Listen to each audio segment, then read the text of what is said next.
Estamos aqui para conversar com o nosso amigo, escritor, jornalista, Pedro Littnau. Pedro é consultor de comunicação empresarial, analista de marketing estratégico e coautor do livro Rodovias, Caminhos entre Culturas. O autor é também voluntário do IIPC, Instituto Internacional de Projeciologia e Conscienciologia, e pesquisador da consciência. Estamos aqui para ter uma conversa a respeito da obra que o Pedro está em iminência de seu lançamento. O livro chama-se Catarse, Terapia do Inconsciente. É uma conversa, acredito que bem próxima, uma conversa profunda em alguns momentos, uma conversa que, como o próprio livro propõe, vai ser uma conversa muito próxima de um diálogo, mas com entremeios de solilóquios, né, Pedro? Então, eu gostaria que o livro fosse apresentado nesse primeiro momento, assim, de uma maneira informal, sem direcionamentos, para que assim a gente conseguisse evoluir na nossa conversa. Primeiro eu quero agradecer à revista Vida Interessante pela oportunidade da entrevista, né? E dizer que o livro é uma espécie de diálogos internos, né? É um solilóquio, ou seja, uma conversa consigo mesmo, uma conversa íntima que eu tive em busca de autoconhecimento, a procura de respostas sobre a vida e sobre vários temas assim que de certa forma me desacomodavam, me desajustavam, e eu procurei acessar o meu inconsciente, ou seja, a natureza interior, a voz interior que cabe a cada um, né? Cada um tem, parar em alguns momentos da vida, parar aquela robotização que a gente tem dia a dia e olhar mesmo para si, olhar com profundidade para me entender melhor. E nesse processo eu acabei elevando para a consciência alguns temas como sociedade, ego, família, instituição, temas que de certa forma têm a ver com as pessoas, né? Todo mundo tem relação com a sociedade, tem alguma coisa de ego, alguma coisa de família. Então foi um processo de internalização, de autoentendimento de si próprio. Como você vê o ser humano vendendo a sua imagem atualmente? Eu acredito que a principal imagem que nós podemos e devemos passar seja a imagem autêntica de nós. Eu acredito que falta na sociedade hoje muita autenticidade. Obviamente tem pessoas com bastante autenticidade, mas esse encontro consigo, esse encontro mais íntimo, ajuda também a esse entendimento de si de uma maneira mais autêntica, de uma maneira mais livre, mais liberta, sem máscaras, sem subterfúgios, sem couraças que a gente vai adquirindo ao longo do tempo, como mesmo mecanismo de defesa do ego. Muita coisa fica na superfície ainda, fica na atmosfera. E poucos se preocupam, poucos se entendem de olhar mais para a parte interna, para a parte subjetiva que todos nós temos, que é um campo que eu não vejo limites, eu acho infinito. Como que foi construído? Qual o critério da construção dessas partes? A parte número 1, dá para se notar que ela é bem mais extensa, você desempenhou um trabalho mais árduo, provavelmente, nela. Eu entendo assim, sabe quando você pega aquela gaveta que está toda bagunçada, desorganizada, ou aquele guarda-roupa todo bagunçado, daí você começa a organizar as coisas, organizar as prateleiras. Essa parte inicial dá mais trabalho. Então foi o que eu senti e que eu percebi. A primeira parte, eu tento acessar o meu inconsciente, ou o meu eu interior, o eu superior, que muita gente fala também, né? A minha natureza mais intrínseca, né? E trazer temas que estavam me incomodando fazia algum tempo e que de certa forma eu joguei para debaixo do tapete, joguei pro subsolo ou pro próprio inconsciente. Então, para trazer esses temas à tona, foi um pouco difícil, foi um pouco doloroso, foi um pouco desgastante, foi mais extenso e intenso. Então, essa parte realmente foi a parte mais desgastante do processo, né? Mas que ajudou a dar sequência e a fluir as demais partes do livro. Existe um desses temas que permitiria o momento assim de nós trazermos ele à tona? Você afirmou mais dolorosos, né? Mais intensos. Eu acredito que é aquela questão, a comparação com o guarda-roupa, né? Qual que é a parte mais difícil do guarda-roupa de arrumar, né? As camisas. Então vamos trazer as camisas, jogar tudo em cima da cama aqui, vamos ver o que nós vamos fazer com essas camisas. Tem algum desses temas ou eu poderia escolher um tema aqui para nós conhecermos um pouquinho? Eu acho que cada tema foi importante para mim, né? Eu não consigo colocar um mais importante que o outro, porque fazem parte do mesmo processo, né? Federico Fellini, cineasta que eu cito no prefácio ali, diz que nada mais honesto do que um sonho. E para ele, todos os filmes dele faziam parte da mesma coisa, era um filme só, né? Então eu considero que o livro ele não se divide, apesar de ter sessões, como você vai perceber ali, sessões com os 2 S's, que significa sessão de terapia e não sessão de divisão, né? Então todos os temas para mim foram importantes. Agora, eu acho que fica a teu critério escolher um tema aí para a gente falar. É bom que as pessoas de antemão conheçam um pouquinho os temas, né? Eu falei do escolhas, julgamento, mas tem a questão da liberdade, tem a questão do determinismo, depois ele volta um pouquinho com palavras que a gente sabe que remete à questão de alegria ou tristeza, daí vem traição, aí vem falência, aí volta a questão dos ciúmes, o positivo aqui que eu acredito, a identidade. É bacana essa identidade, me chamou bastante a atenção. Eu acredito que a gente poderia até falar um pouquinho dele, principalmente por estarmos numa região de fronteira, não sei se cabe isso para o momento, mas Foz do Iguaçu vive numa construção de identidade, né? Nós somos uma tríplice fronteira, Brasil, Paraguai e Argentina, mas a gente vê que já existe o cidadão tríplice fronteira, já não se fala mais do cidadão iguaçuense ou do cidadão argentino e tal. Vamos trazer um pouco essa identidade. O que seria a identidade dentro do livro do Pedro? Eu acredito que nós temos várias identidades, nós temos vários egos, múltiplos egos. Depende do momento e da situação.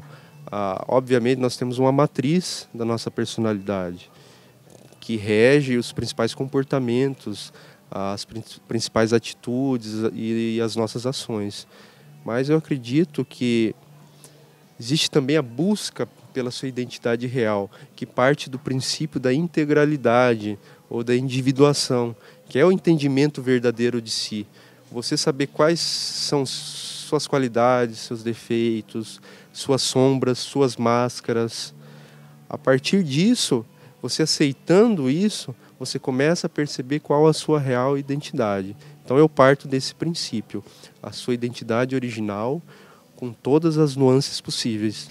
O que acontece, ou o que poderia acontecer com essas escolhas frustradas, ou com a ideia de esconder a verdadeira identidade, que é bem latente? Você levar para um outro paradigma de múltiplas vidas, você pode levar por muito tempo.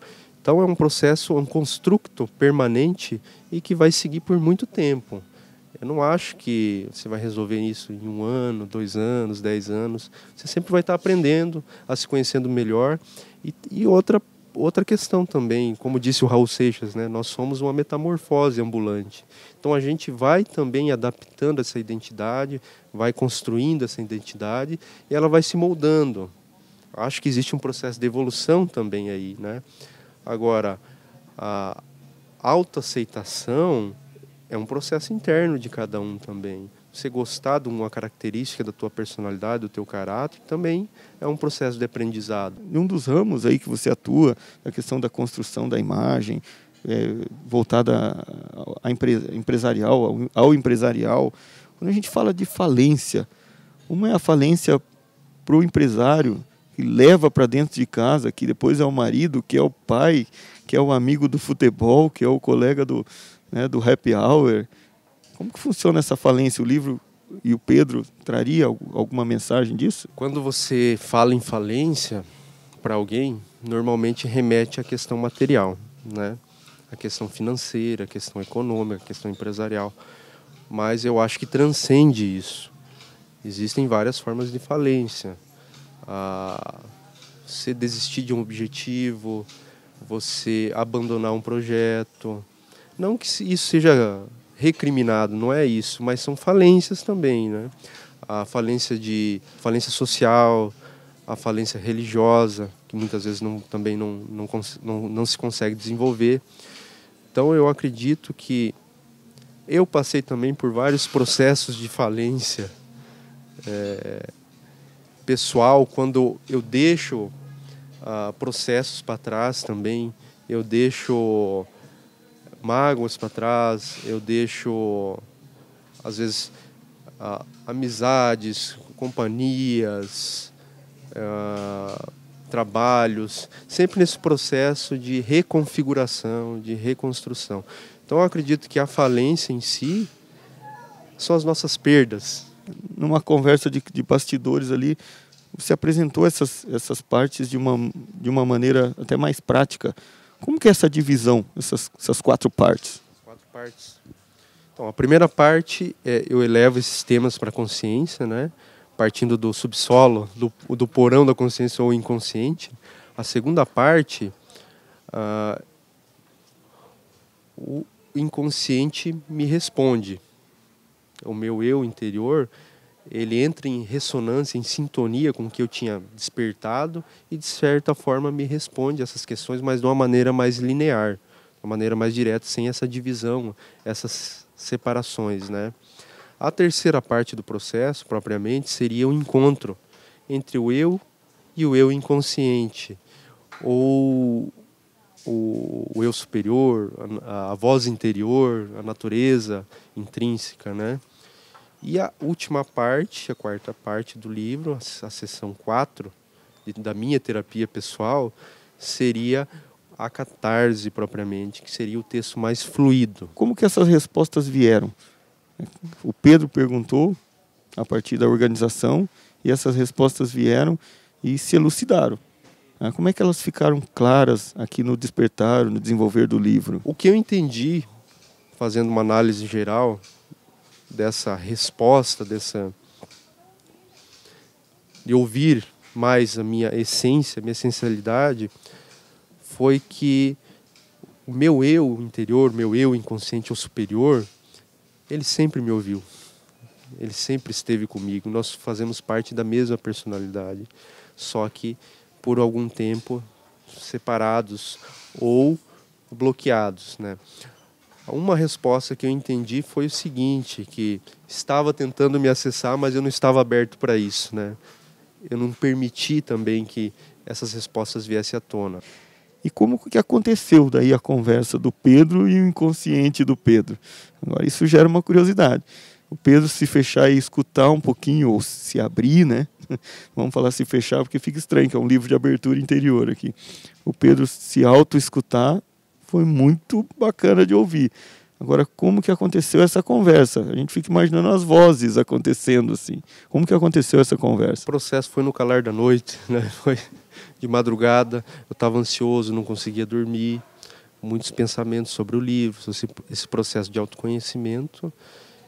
E foi um encontro feliz, digamos assim, né? Foi um encontro de amigos íntimos, amigos que há muito tempo não se viam, não conseguiu entrar em contato. A partir desse contato, houve uma conversa franca, um diálogo aberto sobre as questões que eu fiz e a parte de escutar e permitir que venha também uma resposta, porque eu fiz muitas indagações, tive algumas revoltas, até questionando o meu eu interior: por que você não me escutou, por que você não me ajudou, por que você não me indicou determinada escolha, né? E sabiamente meu eu interior disse que sempre me escutou, sempre esteve comigo, mas que não decidiria nada por mim, que não escolheria por mim e que não faria julgamentos de mim. O que é catarse e como aconteceu essa catarse? Como dizem, quem canta seus males espanta, eu acredito que quem escreve também espanta muitos males, né? Então ela foi acontecendo, eu fui tratando de temas específicos que estavam me incomodando há muito tempo, que eu precisava dar uma ordem para isso, né? Uma organização, trazer alguma racionalidade para isso também. E ela foi fluindo.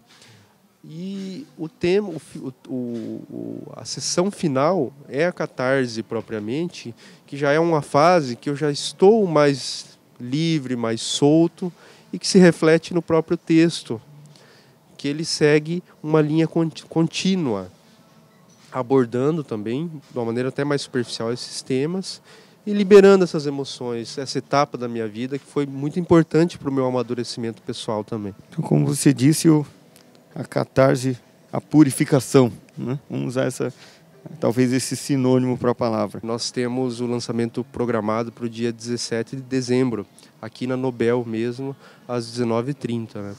Eu espero que os amigos, familiares, o pessoal da imprensa, os colegas, compareçam e prestigiem o evento também.